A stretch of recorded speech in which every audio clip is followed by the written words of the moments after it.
been a big fan of Denon, particularly over the years, because I do think they make really, really good AV receivers that are a great combination of design, features, performance, and price. And this is no exception, because the X6700 is £2,000, so it's a bit cheaper than the Yamaha. It has 11 channels built in, so you could run 7.1.4 or 5.1.6 right out of the box, and it can process up to 13.2 channels. So you've got a lot of processing power in there. Now, I will say that due to that fact, if you look at the rear, it's a lot more complicated than the Yamaha looks.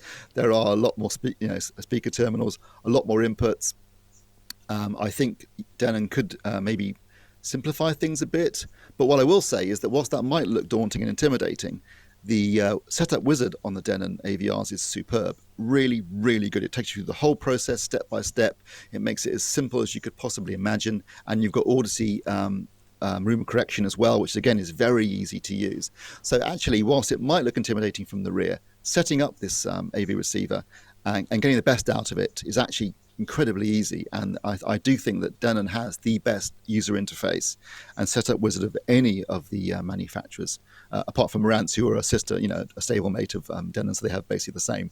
But it's very well designed. It looks great. It's got a choice of premium silver or black in terms of its finish. It's extremely well made. I like the simplicity of the front with the drop-down flap where all the other controls are hidden behind. It's got a nice big display that's easy to read, which I've got to say, the Yamahas, their new design, the display is quite small. They're not very easy to read at all. Almost feels like an afterthought, whereas in the Denon, it's classic design. You've got a volume dial on one side, an input dial on the other, and a big display and a drop-down flap in the middle. You can't get more classic than that in terms of AVR design.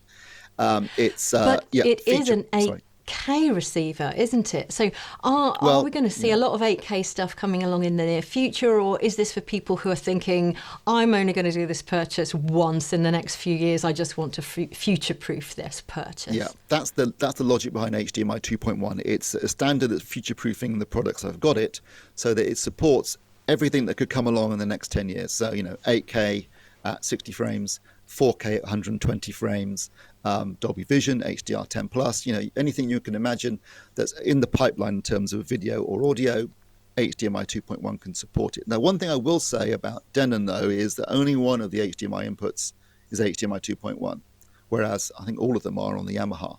So if you had two sources that you needed for either 4K 120 or 8K, then you're out of luck on the Denon because there's only one input. So that's my one quibble. The other thing I will point out is it's technically not a receiver because it doesn't have a built-in tuner. So technically it's an AV amplifier.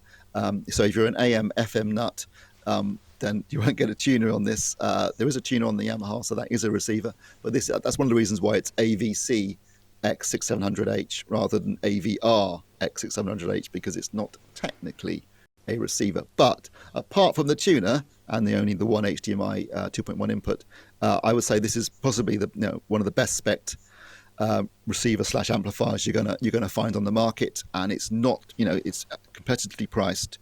And one thing Denon does extremely well is they are great with multi-channel audio. I mean, they have the power and the precision to deliver a really immersive and dynamic cinematic experience in terms of the audio.